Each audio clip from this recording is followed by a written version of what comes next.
Ethan, have you finished brushing your teeth? At 7 in the morning, while preparing lunch in the kitchen as usual, I called up to the second floor. No response. He must be absorbed in his video games again. Oh my. You're going to be late.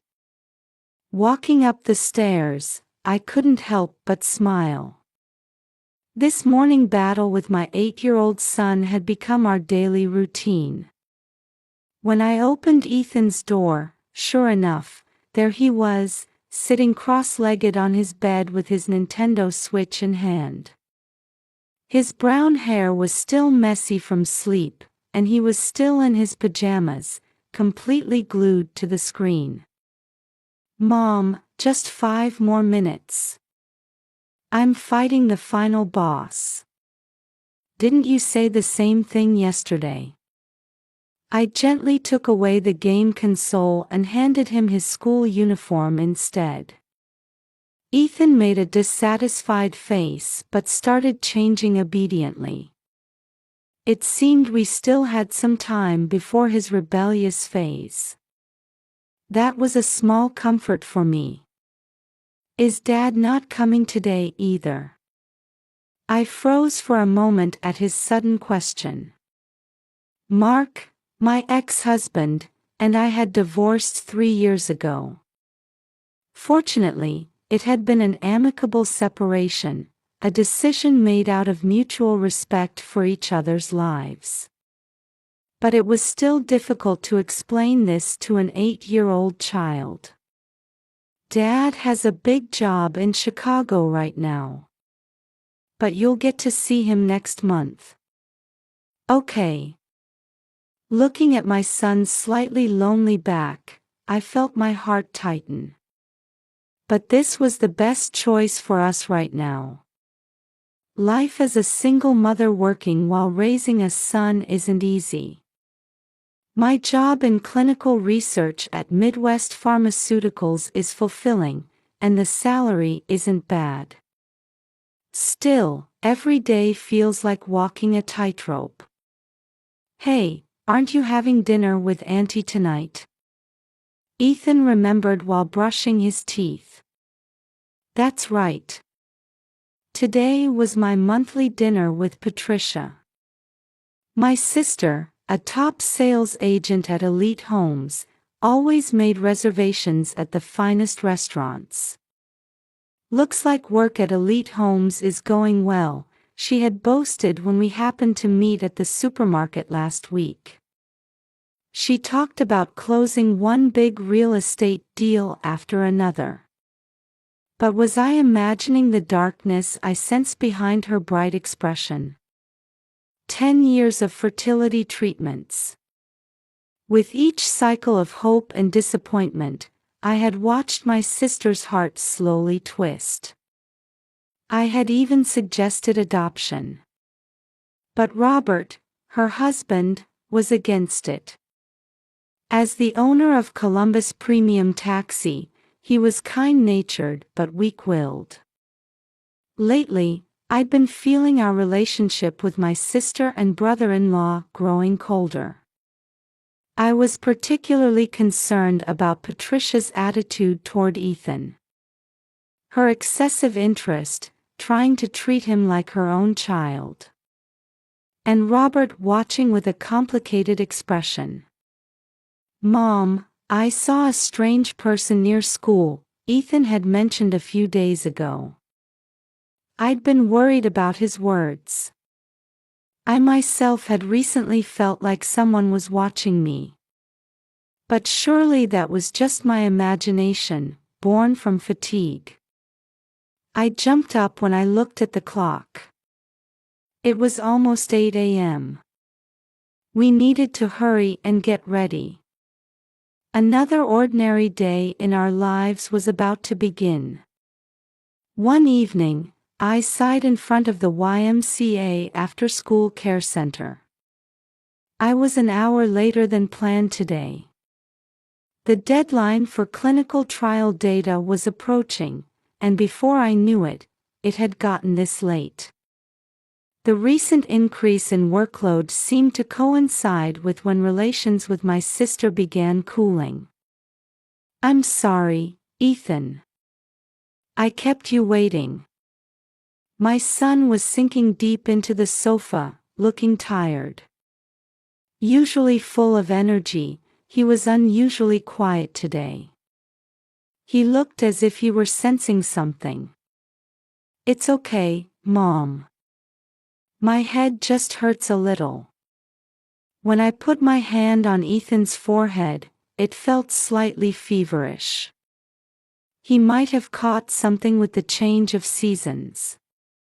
Remembering that he hadn't been feeling well since morning, a wave of guilt passed through me as a mother. Outside, the sun had already set, and street lights were beginning to come on one by one.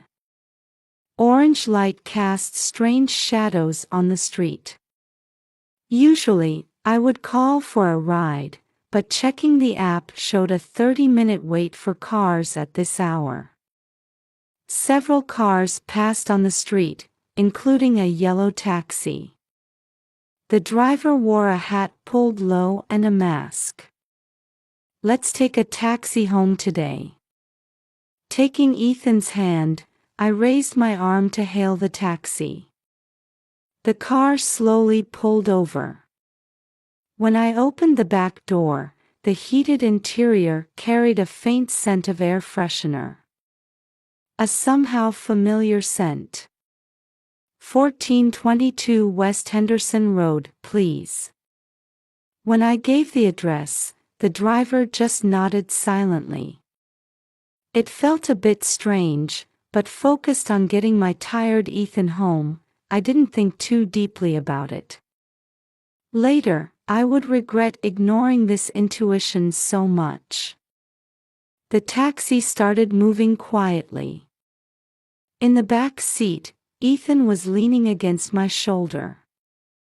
Outside the window, office buildings and shops passed by one after another.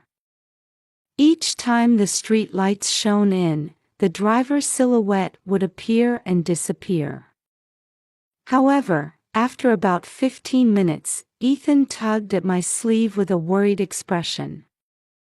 His small hand had sensed something was wrong. Mom. A whisper-like small voice in my ear. That voice carried a tension that seemed impossible for an 8-year-old child. This taxi is going in the wrong direction. At my son's words, I carefully observed the scenery outside the window for the first time. Something was definitely wrong. The familiar buildings had become fewer, replaced by factories and warehouses. Under the darkening sky, the shadows of industrial buildings stretched ominously. Excuse me, is this the correct route? I asked the driver, but there was no response. The driver's figure seen from behind suddenly felt eerie.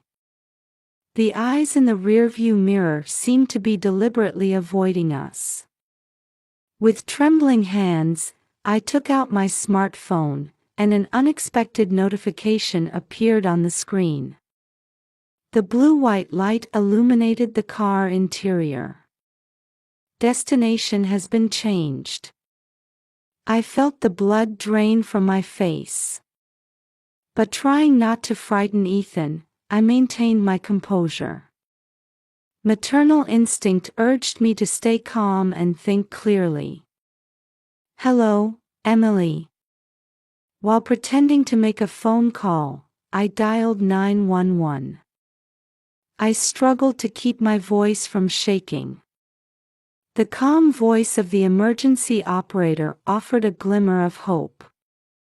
I'm in a taxi right now. I've sent the GPS location. We seem to be heading toward the Westland Industrial Park. At that moment, I met the driver's eyes in the rearview mirror. The eyes above the mask seemed somehow familiar. A terrible suspicion gradually turned into certainty. "Ethan, hold Mom's hand." My son's small hand trembled in mine. The air in the car felt heavy and suffocating. Whether from the heater being too high or nervousness, sweat beaded on my forehead. The sealed space felt like a trap. The scenery outside had completely changed to an industrial area. In the twilight, deserted warehouses and factories stood like giant shadows. The taxi moved slowly along the empty streets. In this place where even street lights were sparse, what was waiting for us? "I need to buy time until the police arrive," I prayed desperately in my heart. While maintaining outward calm, my mind raced through various possibilities. Would the doors open? Could the windows break? How to make him hit the brakes? And above all, how to explain this situation to Ethan? After what felt like an eternity, 30 minutes had passed, and the taxi stopped in front of an old warehouse. The engine was cut, and a heavy silence dominated the car. The faint sound of wind made this abnormal situation even more pronounced. The driver slowly turned around and removed the mask. The motion felt like a scene from a nightmare, proceeding in slow motion. "Robert." My voice trembled. The face of my brother-in-law. It was unmistakably Patricia's husband, Robert. His eyes showed no trace of their usual kindness. Instead, they held a kind of resigned emotion. The sound of sirens began to be heard in the distance. Ethan clung to me, trembling slightly. I instinctively embraced my son. Against my chest, I could feel his heart beating like a drum. Another figure approached from inside the warehouse. Slow footsteps. When I saw that figure, my spine froze. The silhouette illuminated by moonlight seemed impossibly distorted. Patricia. My sister's face in the streetlight wore an obsessive smile I had never seen before. That expression was completely different from the sister I had known. "Welcome home, Ethan." That voice seemed somehow detached from reality. The sound of approaching sirens. The dark warehouse. My sister's maniacal smile. And my son trembling in my arms. Everything felt like a nightmare. The warehouse was larger than I had imagined. Fluorescent lights hanging from the ceiling flickered irregularly, casting giant shadows on the walls. In the space where old factory equipment lay abandoned, an bizarre scene spread before us. "Look, Ethan. This is your room." Patricia's voice echoed in the empty warehouse. Her voice contained an otherworldly excitement. In one corner of the warehouse, a child's room had been created as if cut out from a fairy tale. Blue and white wallpaper. A new bed. Toys and game consoles crammed everywhere. And on the walls, these photos. My voice shook. The walls were covered with photos, all of Ethan. Walking to school. Playing in the park. Laughing with friends. These photos had clearly been taken with a telephoto lens from hiding. Isn't it perfect? It took 6 months to prepare. My sister's face wore an ecstatic smile. Beside her, Robert stood like a puppet. His eyes were vacant, as if he didn't understand the gravity of his actions. "Patricia, please. Don't frighten Ethan." I slowly backed away while shielding my son. Ethan's small body was trembling. I could feel his fear directly through his back. "Frighten him? Me?" My sister's voice turned cold in an instant. "You're the one who's stealing Ethan's true happiness." Patricia took a step forward. As she moved, we retreated further. "I'm the one who can give him a perfect family. I'm the one who can give him love." Her eyes held an abnormal light. Was this how far the mental collapse from 10 years of failed fertility treatments had pushed her? "Robert, say something." I desperately appealed to my brother-in-law. But he looked away from his wife, staring somewhere far away. "I'm sorry, Nancy. But I have no choice but to obey Patricia." Just then, the sound of sirens approached from outside the warehouse. Patricia's expression froze for a moment. "The police?" "No, you." Her eyes filled with hatred. Her hand slowly reached into her bag. Cold metal reflected in the fluorescent light. "No!" Robert shouted and lunged at Patricia. In their struggle, the gun clattered to the floor. The sound echoed through the warehouse like thunder. At that moment, the warehouse doors burst open, and police officers rushed in. I held Ethan tightly. His small body was still trembling. But now it was from relief rather than fear. "Mom, are we safe now?" At Ethan's trembling voice, I nodded while holding back tears. "Yes, we're safe now. We're safe."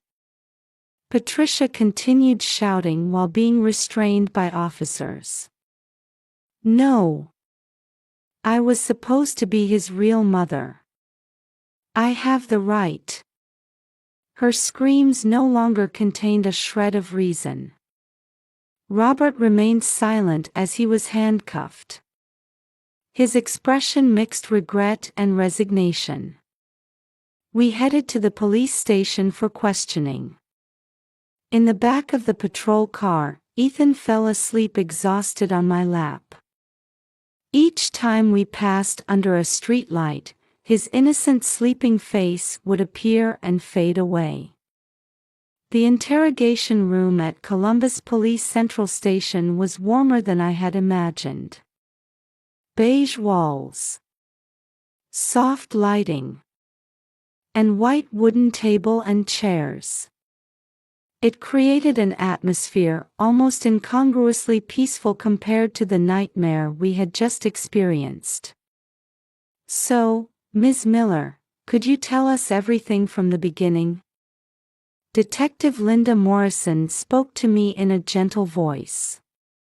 Her brown eyes held a motherly warmth. Next to her sat Dr. Sarah Williams, a child psychologist. My relationship with my sister Patricia used to be very good. I began speaking with a deep sigh. Changes started appearing gradually about 10 years ago, when she began fertility treatments. As I traced my memories, small discrepancies I hadn't noticed before came flooding back. At first, it was just excessive interest in Ethan. Birthday presents gradually became more expensive, and she always wanted to take him out on holidays. At the time, I thought it was just an aunt's way of showing affection. The detective nodded occasionally while taking notes in silence. But from last winter, she clearly started becoming strange. She would always appear at Ethan's school events.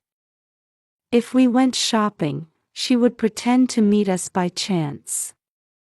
And when talking about Ethan, she began speaking as if he were her own child. That's when the surveillance began, wasn't it? The detective said quietly. On the desk lay numerous photos found in the warehouse. Scenes at school. Playing in the park. Conversations with friends. The dated photos went back a full 6 months. We had been watched for such a long time. We've checked the security camera footage from the warehouse. The detective took out an iPad and played the footage. The screen showed Patricia and Robert working in the warehouse. Setting up the child's room. Arranging toys. And covering the walls with photos. Everything had been planned. We also found evidence at the Thompsons' home. Robert's statement, taken in another room, was placed on the table. I knew my wife was becoming mentally unstable. But I couldn't stop her. No, I didn't try to stop her. His testimony was painfully honest.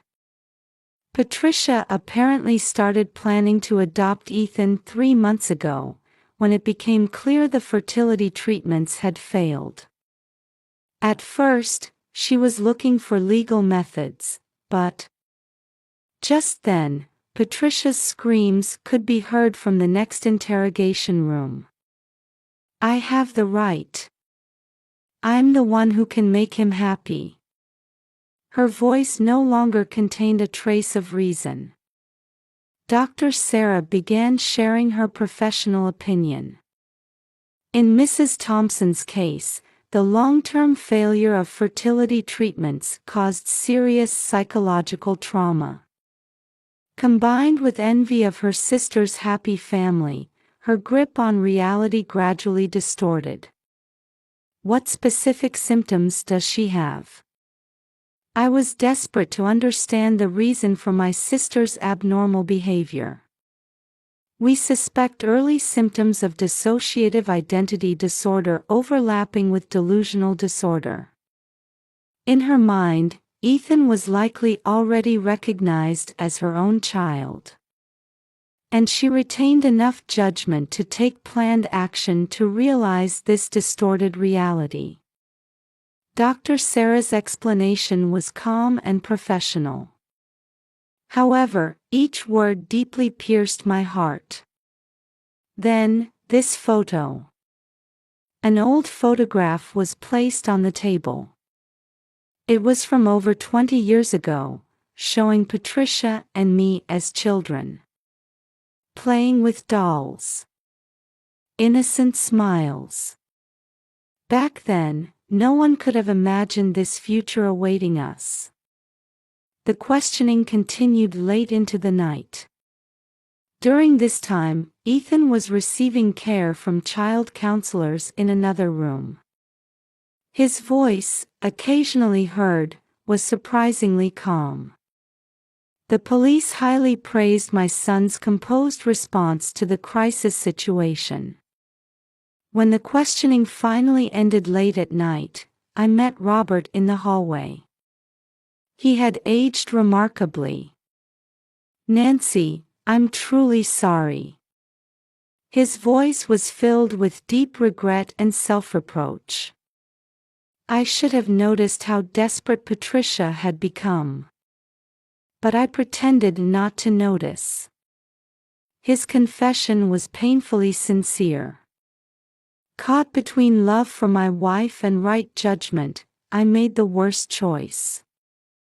I couldn't respond to those words. Only the fact that this tragedy could have been avoided for everyone weighed heavily on my chest. When we left the police station, the eastern sky was already beginning to lighten. Ethan was sleeping exhausted in my arms. We've arranged a hotel. For the time being, you'll be under police protection," Detective Linda announced. At those words, I finally felt that everything was over. Before getting into the patrol car, I turned back to look up at the police station. Somewhere in that building, Patricia was still being questioned. Where in her mind did the boundary between reality and delusion begin to distort? And when did our family bonds start heading in an irreversible direction? "You're safe now," the officer assigned to drive spoke kindly. "Yes, thank you." The car started moving. Looking at Ethan's sleeping face in the back seat, I reflected again on tonight's events. The meaning of family. A mother's responsibility. And the nature of love. The early morning cityscape flowed past the window slowly. This nightmarish evening was over. However, this was also the beginning of new trials. My sister who would undergo psychiatric treatment. My brother-in-law awaiting criminal trial. And my son who would need trauma care. Our lives would never return to what they were before. Still, surely we could put what we learned through this experience to use somehow. Perhaps that was my answer to getting through this ordeal. 1 year has passed since then. Gentle morning sunlight streams into our living room in our new home in the suburbs of Columbus. Outside the window, maple leaves shimmer golden in the autumn breeze. "Mom, I'm ready." I turned around with a smile at Ethan's voice coming down the stairs. Wearing his school backpack, he seems to have grown a bit taller than last year. But the shadow in his eyes hasn't completely disappeared yet. According to the trauma care specialist, Ethan's recovery is progressing well. In weekly counseling sessions, he's gradually becoming able to face the memories of that night. "Can I play with Jordan at the park after school today?" That casual question made me breathe a quiet sigh of relief inside. Right after the incident, Ethan was extremely afraid of going out. He avoided crowds and was abnormally wary of being watched. Now he can enjoy playing with friends again. Of course. But be home by 5 o'clock. I still never skip picking him up and dropping him off. Even though the school is only a 10-minute walk away, I don't let Ethan be alone. Maybe it's overprotective. But this is what makes us feel secure right now. I changed jobs too. I left the pharmaceutical company and now work as a research consultant from home. The income is less, but I have more time with Ethan. Though it often means working late into the night at the computer. Is Aunt Patricia still in the hospital? Ethan's sudden question made me momentarily lost for words. His aunt's topic was still delicate for us. Yes, she's still receiving treatment. Patricia is under strict supervision at the State Mental Health Center. Diagnosed with schizophrenia and dissociative identity disorder, she was committed to 3 years of mandatory hospitalization. I've only visited once. Walking down those white hospital corridors, I was overwhelmed by complex emotions. She was really a kind person, wasn't she? Ethan's words brought tears to my eyes. A seed of forgiveness was already growing in this 9-year-old boy. That's still difficult for me. My brother-in-law Robert received a 5-year prison sentence as an accomplice. Throughout the trial, he consistently admitted his guilt and showed deep remorse. His testimony revealed the full extent of Patricia's plan. The child's room created in the warehouse. 6 months of stalking and photography. And meticulous analysis of our behavior patterns. Everything was preparation for taking back Ethan. In Patricia's distorted reality, Ethan already existed as her child. "Hey Mom, isn't there volunteer work at church this Sunday?" Ethan's voice interrupted my dark thoughts. "Yes, we're now active in a support group for women struggling with infertility. At monthly meetings, we listen to women with similar struggles. Some carry the same deep loneliness and despair that Patricia experienced. What happened then was scary, but I'm sure it had meaning," Ethan suddenly said while eating cereal at the breakfast table.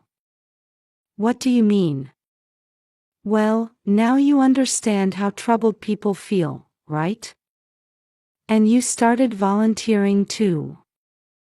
At those words, I couldn't help but hug my son. To think this small life could have such deep understanding. On our way to the door, I paused at the photo on the shelf. It was taken the day we moved into our new home, 6 months after the incident. Though we must have been tired, we're both smiling slightly. It was proof of the beginning of our new life. Stepping outside, the crisp autumn air enveloped us. Neighbors exchanged morning greetings. In this unfamiliar town, we had been accepted as members of a new community. "I'm off." Ethan waved energetically. Watching his back, I thought to myself, complete forgiveness will still take time. Understanding Patricia's actions won't be easy either. But through this experience, we definitely learned something. Everyone carries deep wounds. Sometimes those wounds can lead to irreversible actions. That's why it's important to notice and support each other's pain. Looking back, we've walked a long road since that terrifying night. And surely new challenges await us ahead. But we're not afraid anymore. Ethan and I had already found the answer. It was to keep facing forward even when wounded. And above all, the importance of protecting those we love. Perhaps that was the greatest gift this trial taught us. A maple leaf falls quietly again, as if announcing the beginning of a new season.